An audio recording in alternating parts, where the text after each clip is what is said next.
Got Roddy Ricch. What's going on, man? What's poppin' with you, champ? Your new album came out about 3 days ago. Yeah. Sorry for being antisocial. How does it feel to have your debut out? I feel like I've been waiting for a minute to just give my fans a little like update on me and what I've been going through and shit I had to overcome a little bit. Did you title it that because you felt like you was keeping something from fans? Because to me, just like listening to your music, like it's pretty personal already. So I feel like I kind of knew a lot, not a lot, but I feel like I got a good feel of who you were as a person before this one. When I was going into this, I was just like, I don't want people to feel like cause when they see me, I don't talk. I be like real quiet in the cut. So now, like I felt like with that title, I just wanted people who ever came across me in real life or personally to know that it may not have been that I wasn't rocking with you. I just was being me. You've been putting out music for about like 2.5 years, something like that. Right. But I still see a lot of people talk about you as like a new artist, kind of, which is interesting. Maybe because they just getting wind of you because of certain cosigns and stuff like that. But do you feel like this is happening super fast? I feel like a steady incline is the best thing. I don't like to talk about like in a perspective of just rapping. I talk about just like in life. A steady incline is the best thing. Even it just in general, like you never want to rise to the top too fast in anything because usually when you get to the top, it's no other way to go but down. Right. So it's like me being on a steady incline and people always figuring out who I am over time and shit. I'm real humble, so that don't bother me that I'm not a superstar. Yeah. Or like I'm not on the main line. It don't bother me. I don't really care about it because I don't do it for that. Right. I do it because it's my way to get away from the problems in my life. So, I'm glad that people, see me as a new old artist, whatever. Yeah. However you see. Yeah. It's interesting hearing you talk about like even the way you view yourself as an artist, saying like, you don't care about being mainstream or nothing like that. Because I think you can seamlessly make that transition to making kind of like more pop leaning songs, if you want to call it that. Like it's kind of that line is kind of blurry now. My thing is, it's like what's that? Right. Like I really be like, I don't get that shit. I made a song with Marshmello, nigga, and the day after I probably put up in the projects, chilling with the homies. Like it's not like that shit made me no different or I just felt that way and I felt like getting on his beats hard. Like nigga, I don't discriminate just because he got a marshmallow on his head. Like, if this shit hard, I'ma just rock with it. You feel me? I don't look at it like, man, you gotta be a gangster for me to do a song with you, cause half these niggas that say they gangsters is not gangsters. Right. So it's like, what are we really fighting for here? What are we really doing? Is it who could be the biggest bully competition? Or it's like, who make music that people can fuck with, you know? That's it. Or who make music that reflect them that people can fuck with. Yeah. Even though you didn't approach it any different, did you see like your base grow just off of that one decision? Like how quickly did you see like, oh, I'm gaining fans I never had? These people connecting to me more than I ever thought they might. And the festivals really helped me see that. You know how that demographic is different from your own show, doing like Project Dreams and everything. At the festivals, you see it like, okay, like people rock with me just because I'm being me. And I'm gonna just continue to do what I do. And they gonna continue to rock with me until my time is to be something else. You know, it's time for me to step into business further or, just kick back. I'm an old head now. Yeah. I'm an old nigga. I'm not a nigga to drag it out. Right. Or, act like I'm still young. I know my, so once my time is, I will be retired. But I'm just, I'm just chilling for now, just doing me. So you feel like you will retire from making Eventually, music? once I get older, and I can't be, too old in this shit. It's a young nigga game. I mean, but hip hop is changing though. I mean, we got rappers that's 50 putting out albums that's about true, but their 50-year-old life. Once I get to a certain point, I really just want to just be having so much money that, I don't really got to chase it as much and I can really just sit back and make the proper business moves to create generational wealth. that's really what I envision myself doing now. What life holds, nobody knows, you know, but like I said, just getting into different businesses and, you know, expanding my portfolio. Have you already started kind of, I know you said it's something you want to do in the future. Is that something you already kind of started making Almost definitely. steps towards? Almost definitely. Yeah. I definitely own in Compton, for sure. That was the first place I bought property in. So you gotta hold down your home before you go anywhere else and do anything. Yeah. And LA high, but I did that just so people know where I started and where I'm gonna finish.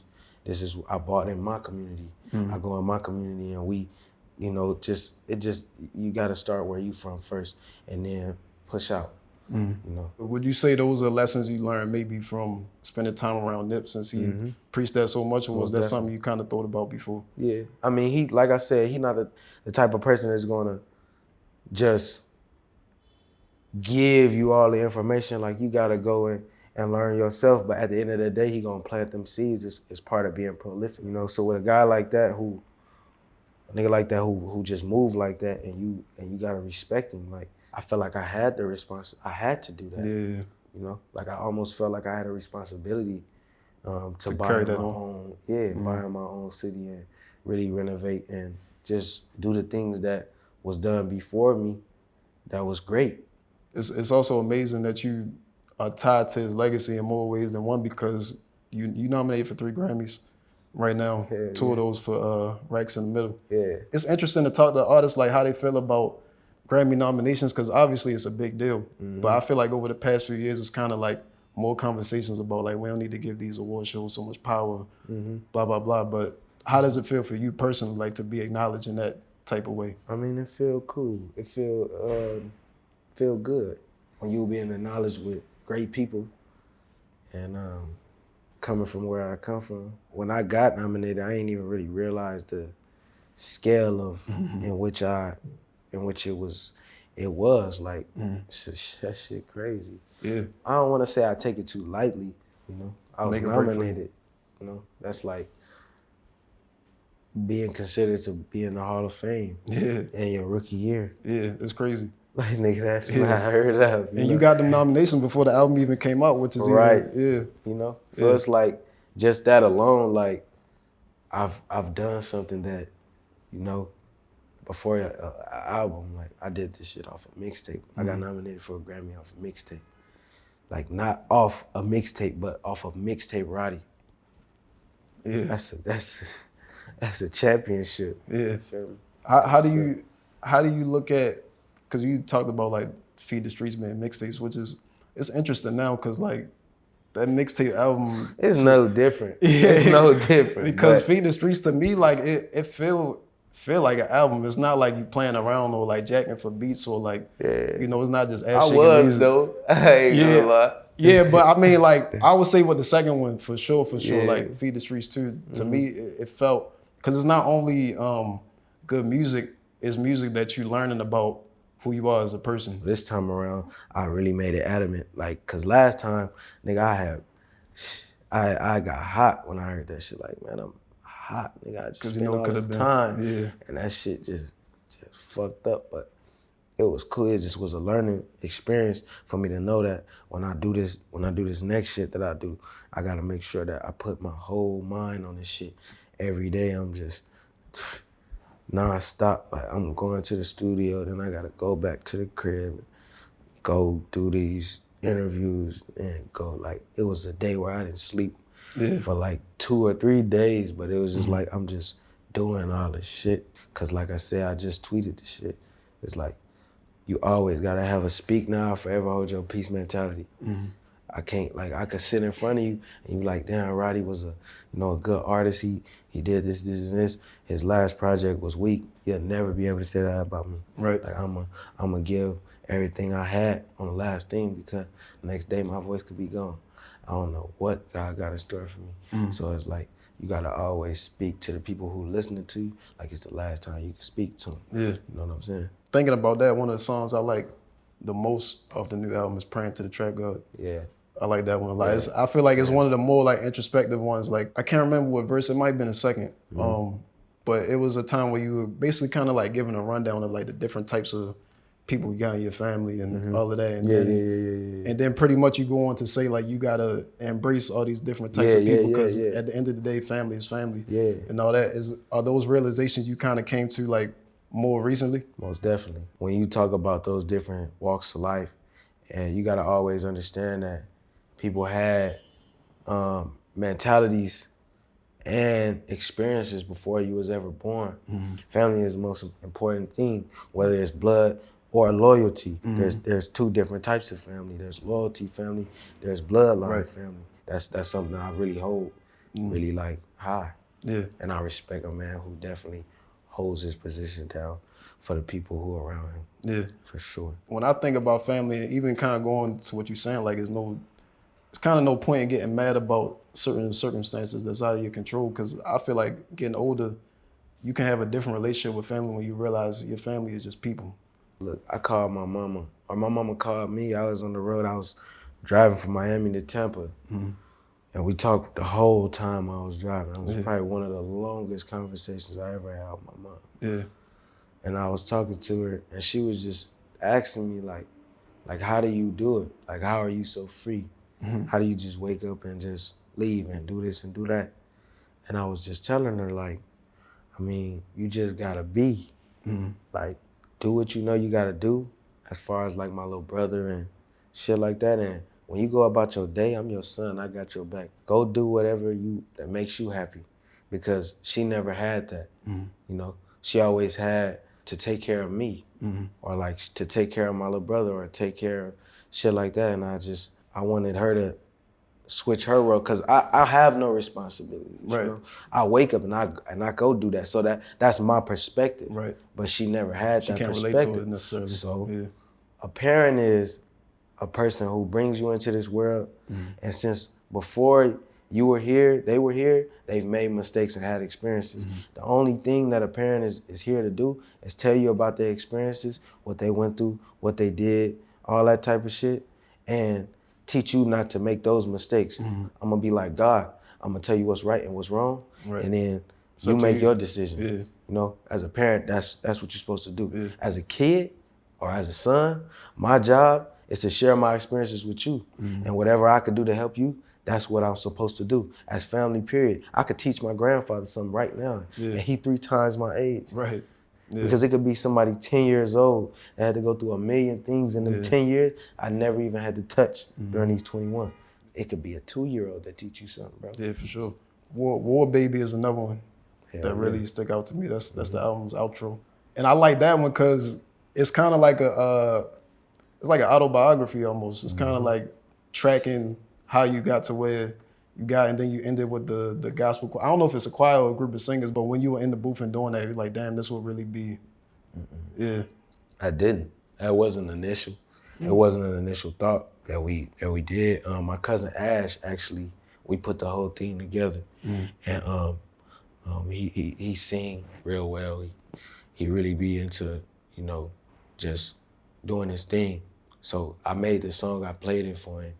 He like, man, like, this shit hard. Like, we need to make it bigger. Cause how I was recording, I was just having all these different voices that I was doing, which was just me just doing what I do. It was like somebody else was just like, you should really make it a thing, like having all the voices together, Ash had the choir come through. I told them what I wanted them to say, cause they was trying to sing regular, like just like an actual and gospel shit. song. I'm like, nah, y'all gotta say what I said.